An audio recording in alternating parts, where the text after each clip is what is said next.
दोस्तों स्वागत है हमारा YouTube चैनल में। आज इस वीडियो में बात करेंगे रेफरेंस टैग के बारे में।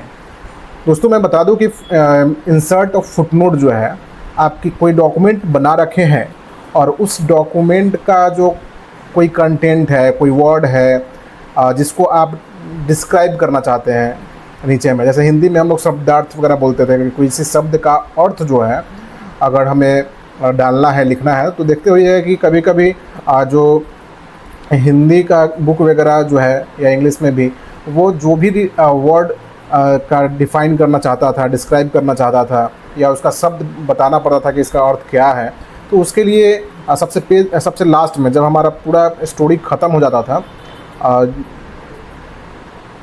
तो उसके लास्ट में जो है आपको उसका अर्थ, हर एक वर्ड का अर्थ जो है एक निकाल कर दिया जाता था। तो यहाँ पे भी जो है इंसर्ट और फुटनोट का काम भी वही है कि यहाँ पे कोई नोट ऐड कर सकते हैं जो भी आपका डॉक्यूमेंट में कुछ टेक्स्ट है या वर्ड है उसके लिए। तो इंसर्ट फुटनोट का जो ऑप्शन है उससे आप किसी भी वर्ड के बारे में उसी पेज के नीचे में कुछ डिटेल या डिस्क्राइब करने का काम कर सकते हैं दोस्तों। तो यहाँ पे जैसे कि हम अभी इस डॉक्यूमेंट में यहाँ एक एमएस जो हमारा एक कैरेक्टर है, दो कैरेक्टर है या वर्ड है, इसको आप कह सकते हैं, इसके बारे में हम कुछ लिखना चाहते हैं एमएस के बारे में।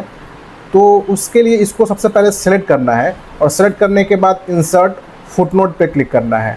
तो जैसा कि आप देख पा रहे हैं कि हम लोग फर्स्ट पेज पे ही हैं और हम एमएस को सिलेक्ट किए थे और उसके साथ जो है यहाँ पे 1 लग गया है और इसी पेज के नीचे एट द फुट, मतलब इसी पेज के फुटनोट में एक जो है नंबर 1 करके और कर्सर ब्लैंक कर रहा है कि लिखिए आप उस एमएस के बारे में क्या लिखना चाहते हैं।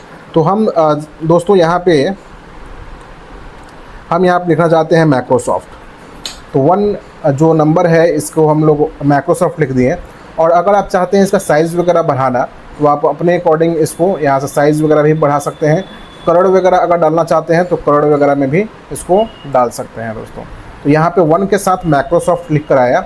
इसी प्रकार से अगर और भी आप अपने डॉक्यूमेंट में कुछ भी ऐड करना चाहते हैं और लिखना चाहते हैं किसी टेक्स्ट के बारे में, नीचे में नोट लिखना चाहते हैं, तो उसके लिए आप यूज़ कर सकते हैं। फिर से हम यहाँ पे अगला एक टेक्स्ट सेलेक्ट किए हैं और इंसर्ट फुटनोट के ऊपर क्लिक किया दोस्तों। तो आप देख पा रहे हैं कि फिर से जो है यहाँ पे 2 नंबर दे दिया है और कर्सर ब्लैंक कर रहा है। हम यहाँ पे हम लिख देते हैं उसके बारे में।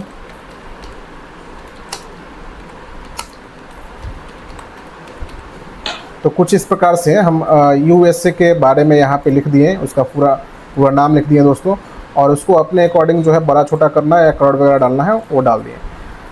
तो ये जो इंसर्ट फुटनोट का काम हम आपको बताएं, इसमें आप जो भी टेक्स्ट वगैरह सेलेक्ट करेंगे उससे रिलेटेड वहाँ पे इंफॉर्मेशन उसके नीचे में जो है वहाँ पे दिखाई पड़ रहा दोस्तों। अब जो है यहाँ पे अगर आप सिंपली इस एमएस के ऊपर जाएंगे तो यहीं पे आपको जो है शो कर देगा माइक्रोसॉफ्ट। यूएसए के ऊपर भी जाएंगे तो यहाँ पे भी आपको जो है एक लिख कर आवेगा, देखिए यूनाइटेड स्टेट ऑफ अमेरिका लिख कर आ रहा है, और यहाँ पे एमएस के ऊपर गए तो माइक्रोसॉफ्ट लिख कर भी आ रहा है। तो डॉक्यूमेंट में अगर आप रहते हैं तो यहाँ पे आपको जो है आप यहीं पे देख सकते हैं कि किसी वर्ड के बारे में क्या नोट वगैरह लिखा है। अगर आप इसको फिजिकली अगर प्रिंट वगैरह कर लिए हैं तो नंबरिंग के हिसाब से जो है आप उसको देख सकते हैं कि जहाँ पे 1 लगा है एमएस के पास तो उसके नीचे जो है 1 के बारे में यहाँ पे लिखा हुआ है, और यहाँ पे 2 लगा है दोस्तों तो उसके बारे में यहाँ लिखा हुआ है। इस प्रकार से और भी अगर डॉक्यूमेंट में कुछ अगर आपके पास है या लिखना चाहते हैं, बताना चाहते हैं, तो फिर आप दिखा सकते हैं, बता सकते हैं। अगर इसी डॉक्यूमेंट में बात करूँ इंसर्ट इंड नोट का, तो ये at the end of document, मतलब जो डॉक्यूमेंट में जितने भी पेजेस हैं, 3-4 जो भी पेजेस हैं, अभी हमारे पास 3 पेज है, तो उसके एंड में जो है आप कोई भी वर्ड या टेक्स्ट के बारे में नोट कर सकते हैं, नोट लिख सकते हैं और डिस्क्राइब कर सकते हैं उस टेक्स्ट को। जैसे कि मैं यहाँ पे अब इस एमएस को सिलेक्ट कर रहा और उसके बाद इंसर्ट इंड नोट पे क्लिक किया दोस्तों। तो आप जैसा कि देख पा रहे हैं कि हमारा जो कंटेंट जो ख़त्म हो रहा है, जैसे कि यहाँ पे हमारा 3 पेजेस हैं और 3 पेजेस के जो लास्ट में यहाँ पे कर्सर आपको नंबरिंग 1 दे रहा है दोस्तों। अब यहाँ पे हम फिर से जो है उसके बारे में लिख दें। लिखने के बाद फिर से ऊपर आ गए दोस्तों। अब फिर जो है इसमें कहीं भी आपको कुछ दूसरा किसी टेक्स्ट के बारे में, कंटेंट के बारे में लिखना है, जैसे हम फिर से जो है यहाँ पे इसी के बारे में कुछ लिखना चाह रहे हैं, तो इसको जो है सेलेक्ट किए दोस्तों। और सेलेक्ट करने के बाद फिर से जो है हम लोग इंसर्ट इन नोट के ऊपर क्लिक करेंगे, तो अब देखिए नंबर 2 करके आ गया है और यहाँ पे हम एक टेक्स्ट लिख दिए हैं इसके बारे में। और इसमें यही है कि आप जो है फिर से जो है वापस अगर आप जाते हैं उसके पास, तो यहाँ पे नंबर 2 दे दिया है, देखिए यहाँ पे रोमन में दिया हुआ है नंबर। और यहाँ पे आप जैसे जा रहे हैं तो यहाँ पे उसके बारे में जो भी आप लिखे हैं नीचे नोट वो दिखाई पड़ रहा है, और जो MS वगैरह लिखे थे उसके ऊपर भी जो है आपको यहाँ पे उसके बारे में भी यहाँ पे दिखाई पड़ रहा है दोस्तों। तो इस प्रकार से जो है आप इस डॉक्यूमेंट में या कोई भी आपका डॉक्यूमेंट हो उसमें आप फुट नोट और इंडनोट लगाने का काम कर सकते हैं दोस्तों। इंसर्ट कैप्शन जो है ये आप किसी भी कंटेंट के लिए, फिगर के लिए एक कैप्शन बना सकते हैं, एक हेडिंग बना सकते हैं। हम यहाँ पे आपको इस कैप्शन का यूज़ करके हेडिंग बनाएंगे और उसके अंदर कंटेंट लिखेंगे, और ऑटोमेटिक जो है वो हेडिंग है वो एक्सटेंड करता जाएगा, बढ़ता जाएगा, जैसे कि हेडिंग 1, हेडिंग 2, हेडिंग 3 ऐसे करके। और क्रॉस रेफरेंस के ज़रिए वो सभी हेडिंग के साथ एक लिंक बनाएंगे, जिससे हम बस क्लिक करके उस हेडिंग पे डायरेक्ट पहुंच जाएंगे। देखिए कैसे होगा इस वीडियो में। तो दोस्तों इंसर्ट कैप्शन वाले ऑप्शन पे आपको क्लिक करना है। क्लिक करने के बाद कैप्शन का एक डायलॉग बॉक्स खुल कर आ रहा, जहाँ पे आप अपने हिसाब से कोई कैप्शन बनाना चाहते हैं। उसके लिए न्यू लेवल के ऊपर क्लिक करना होगा दोस्तों। न्यू लेवल पे क्लिक करने के बाद यहाँ पे आपको एक कैप्शन का हेडिंग बनाना पड़ेगा, कैप्शन का लेवल बनाना पड़ेगा। जैसे कि हमने यहाँ पे हेडिंग लिखकर बनाया है। हेडिंग लिखने के बाद जैसे आप ओके बटन पे क्लिक करेंगे दोस्तों, तो देखेंगे कि जो लेवल है आपका हेडिंग बन गया है, और कैप्शन का नाम जो है वो हेडिंग 1 दिखाई पड़ रहा। अब सीधे आपको करना क्या है दोस्तों, ओके बटन पे क्लिक करना है। तो यहाँ पे आप अपने डॉक्यूमेंट में देख पा रहे हैं कि एक हेडिंग 1 करके एक कैप्शन क्रिएट हो गया है। अब इस हेडिंग के अंदर आपको क्या कंटेंट लिखना है वो आप लिख सकते हैं। तो हम यहाँ पे हेडिंग सेकेंड हेडिंग बनाना चाहते हैं, उसके लिए कर्सर को मैंने यहाँ पे रखा है, और रखने के बाद इंसर्ट कैप्शन वाले ऑप्शन पे क्लिक करते हैं। तो आप देख पा रहे हैं कि कैप्शन में हेडिंग 2 ऑटोमेटिक दिखाई पड़ रहा दोस्तों। डायरेक्ट आप सीधे ओके बटन पे क्लिक करेंगे, यहाँ पे हेडिंग 2 आपका इंसर्ट हो जाएगा। हेडिंग 2 इंसर्ट करने के बाद दोस्तों फिर इसके अंदर कंटेंट हम लोग इनपुट किए, और फिर यहाँ पे हम हेडिंग 3 चाहते हैं, उसके लिए फिर से इंसर्ट कैप्शन पे क्लिक किया। अब यहाँ पे ऑटोमेटिक आपका हेडिंग नंबर 3 दे रहा, मतलब जितना हेडिंग आप यूज़ कर लेंगे दोस्तों उससे आगे वाला हेडिंग आपको ऑटोमेटिक जो है यहाँ पे शो हो जाएगा। फिर आप उस हेडिंग के अंदर कुछ कंटेंट लिखना चाहें तो लिखें। फिर आप हेडिंग चाहते हैं, उसके लिए फिर से जो है इंसर्ट कैप्शन, डायरेक्ट हेडिंग 4 दिखा रहा, और सीधे ओके बटन पे क्लिक करना है दोस्तों। यहाँ पे हेडिंग आ गया।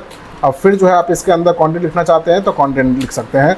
तो देखिए दोस्तों यहाँ पे हुआ क्या कि हमने एक हेडिंग बनाया इंसर्ट कैप्शन को यूज़ करके, और हर एक हेडिंग में कुछ कंटेंट लिखा।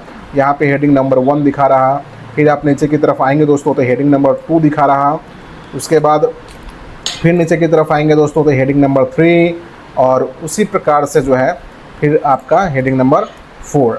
तो इस प्रकार से आपका 4 हेडिंग आपने क्रिएट किया है दोस्तों कैप्शन के ज़रिए। और आप चाहते हैं कि अब ये क्रॉस रेफरेंस के ज़रिए इसको यूज़ करें, और इस हेडिंग के बीच में क्रॉस रेफरेंस के ज़रिए एक लिंक बनाएं। उसके लिए आपको दोस्तों इंसर्ट क्रॉस रेफरेंस वाले ऑप्शन पे क्लिक करना होगा।